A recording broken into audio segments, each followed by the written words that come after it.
Hello everyone. நான் உங்க ஆனந்த் பாலா. வாங்க இன்னைக்கு வீடியோக்குள்ள போலாம். நம்ம இன்னைக்கு எத பத்தி பார்க்க போறோம்னா, இப்ப நம்ம ரீசென்ட்டா பார்த்தீங்கன்னா, அடுத்த இன்னும் 2, 3 நாள்ல தீபாவளி வரப்போகுது. இந்த தீபாவளிக்கு வரப்போகுதுன்னு பார்த்தீங்கன்னாக்கா, மிக முக்கியமா சொல்லப்போனோம்னா, பைசன்.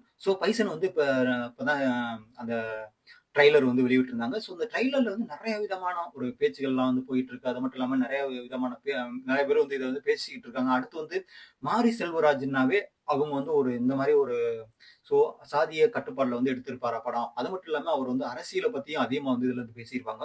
அத பத்தியும் இந்த வீடியோ இதுல பார்க்க போறோம். அது மட்டும் இல்லாம இந்த தீபாவளிக்கு என்னென்ன படங்கள் வரப்போகுது. மெயினா அதிகமான பெரிய பெரிய ஆக்டர்லாம் இல்லாம, ஏன்னா விஜயா இருக்கட்டும், அஜித்தா இருக்கட்டும், இவங்க எல்லாரும் இல்லாம மிக முக்கியமா ஒரு ஒரு சில சின்ன சின்ன ஆ இப்போ வளர்ந்து வர்ற அ யங்கஸ்ட் ஹீரோன்னு சொல்லலாம். அந்த மாரி ஹீரோலாம் இப்ப இந்த படம் வரப்போகுது. மெயினா டியூட்ன்னு சொல்லலாம், டீசல்ன்னு சொல்லலாம். டீசல்ங்கிற படம் மிக முக்கியமா அந்த படம் மிக அந்த வர்றதுக்கே அந்த அளவுக்கு கஷ்டப்பட்டு வந்துச்சு அப்படிங்கிற மாரி சொல்றாங்க. அந்த படம்லாம் இந்த இதுல வரப்போகுது. இந்த பைசன்ங்கிற படம் எப்படி அத கட்டமைச்சிருக்காங்க. அதுல நம்மளுக்கு நம்மளா இந்த ட்ரெய்லர் மூலியமா நம்ம என்னென்ன தெரிஞ்சுக்கிறோம். அத பத்தியெல்லாம் நம்ம இந்த இதுல பார்க்க போறோம். மெயினா பார்த்தீங்கன்னா, இந்த இதுக்கு முன்னாடி மாரி செல்வராஜ்ங்கிறவங்க அவங்க என்னென்ன மாரி படம் எடுத்தாங்கன்னாக்கா, ஃபர்ஸ்ட் படம் பார்த்தீங்கன்னாக்கா, அ பரியேறும் பெருமாள். அதுதான் மெயினா அவங்களுக்கு மெயின் படம்னு சொல்லலாம். அந்த படம் மிகப்பெரிய ஹிட் ஆனுச்சுன்னு சொல்லலாம். அந்த காலகட்டங்கள்ல ஆ அதுல மிகப்பெரிய ஒரு நடிப்பும் அவர் நடிச்சிருந்தாரு. அவர் நெறைய அதுல ஸ்டோரி எல்லாம் சொல்லி கதையெல்லாம் சொல்லியிருந்தாங்க. அது என்னன்னா ஆக்சுவலி அவர் மாரி செல்வராஜ் இருக்கிறாருன்னாவே அந்த அவருக்கு என்னென்ன அதுல கஷ்டப்பட்டாரு, என்னென்ன அனுபவிச்சாரு. அந்த காலகட்டங்கள்ல அவங்க மக்கள் எவ்வளவு கஷ்டப்பட்டாங்க. அத பத்தியெல்லாம் இதுல மெயினா சொல்லியிருப்பாங்க.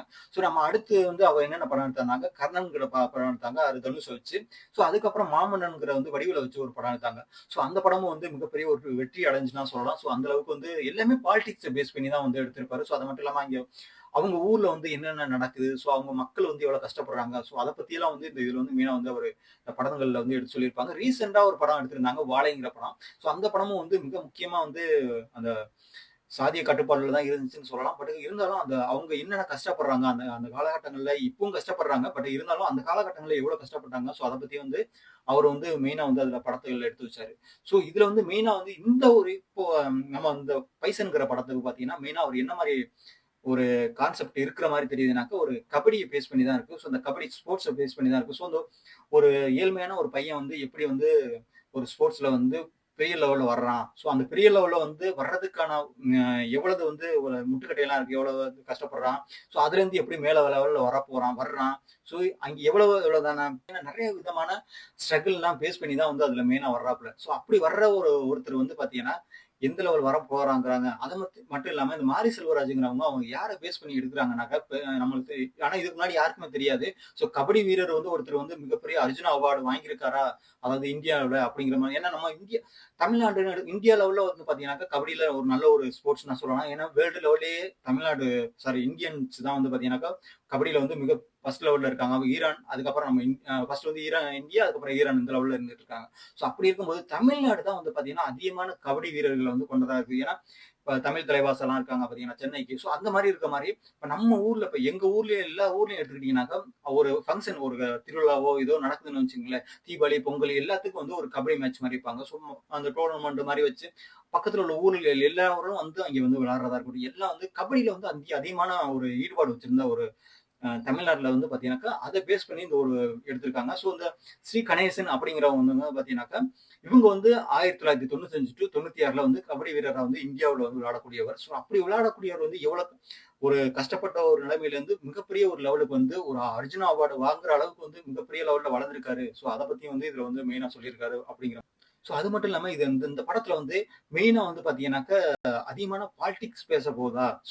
இருக்கலாம். அந்த மாரி இருக்கலாம். அந்த ஒரு சமூகத்த பத்தி பேச போறாங்களா? இல்ல ஒரு பாலிடிக்ஸ பத்தி பேச போறாங்களா? அத பத்தியும் இந்த மெயினா இதுல படத்துல இருக்கும் அப்படிங்கிற மாரி நம்ம எதிர்பார்க்கலாம். ஏன்னா, இதுக்கு முன்னாடி வந்த படங்கள் விட இந்த படம் கொஞ்சம் ஒரு டிஃபரெண்ட் இருக்குமோ? அப்படிங்கிற மாரி தோணுது. ஏன்னா, இதுல நடிச்சிருக்கிறவரு பார்த்தீங்கன்னாக்கா, இவங்க விக்ரமோட பையன். அவங்க தான் மெயினா இதுக்கு முன்னாடி உள்ள கேரக்டர்லலாம் கொஞ்சம் வித்தியாசமா நடிச்சிருப்பாரு. இந்த படத்துக்காண்டியே அவர் உடம்பெல்லாம் ரெடியூஸ் பண்ணி, அந்த கபடிக்காண்டி அந்த ஒரு பிராக்டிஸ்லாம் எடுத்து இந்த படம் நல்ல ஒரு லெவல்ல நடிச்சிருக்காரு அப்படிங்கிற மாரி சொல்றாங்க. பார்ப்போம் எந்த மாரி படம் வந்ததுக்கு அப்புறம் தான் நம்மளுக்கு தெரியும். அதையும் பத்தி நம்ம இதுல பார்க்க போறோம். ஏன்னா நம்ம அ அதாவது தென் மாவட்டங்கள்னு எடுத்துக்கிட்டாவே சாதிய கட்டுப்பாடுகள் அதிகமா இருக்கும். அங்க என்ன காதல் திருமணங்கள் பண்ணக்கூடாது. அது மட்டும் இல்லாம நிறைய நிறைய விதமான வந்து சாதி மோதல்கள் இருக்கும் அப்படிங்கிற மாரி எல்லாம் வந்து மெயினா வந்து சொல்லிட்டு இருக்காங்க.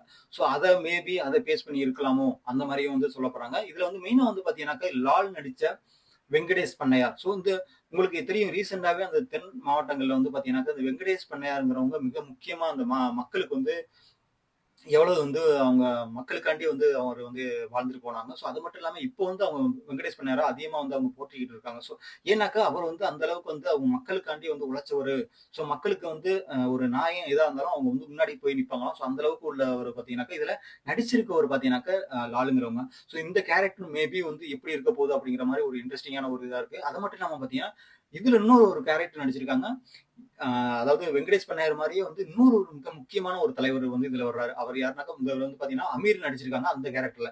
ஸோ அவர் பேர் பாத்தீங்கன்னா பசுபதி பாண்டியன். பசுபதி பாண்டியனும் மிக முக்கியமா அந்த தென் மாவட்டங்கள்ல வந்து அவரும் வந்து அவங்க மக்களுக்காண்டி அ எவ்வளவு வந்து கஷ்டப்பட்டாரு. ஸோ மக்களுக்கு வந்து போராட்டம் என்னென்ன போராட்டம் பண்ணாரு. இத எல்லாமே வந்து இதுல வந்து பேஸ் ஸோ அது மட்டும் இல்லாம அவங்க மக்களுக்கு வந்து என்னென்ன பிரச்சனைகள் இருக்கு. ஸோ அத வந்து மேல் இடத்துக்கு கொண்டுட்டு போறதா இருக்கட்டும். எல்லாத்தையும் வந்து பார்த்தீங்கன்னா, இந்த இவங்க 2 பேரும் வந்து அவங்க ஸோ அப்படி பண்ணவங்க வந்து எப்படி வந்து அந்த இங்க நடந்துச்சு. ஸோ அந்த ஒரு காட்சிகள மேபி வந்து உள்ளடக்கி கொண்டாருவாங்களா? ஸோ அது மட்டும் இல்லாம மத்த அ பாலிடிக்ஸ் எல்லாம் வந்து இதுல வரப்போகுதா? அப்படிங்கிறது வந்து இதுல வந்து மெயினா பார்க்கலாம்.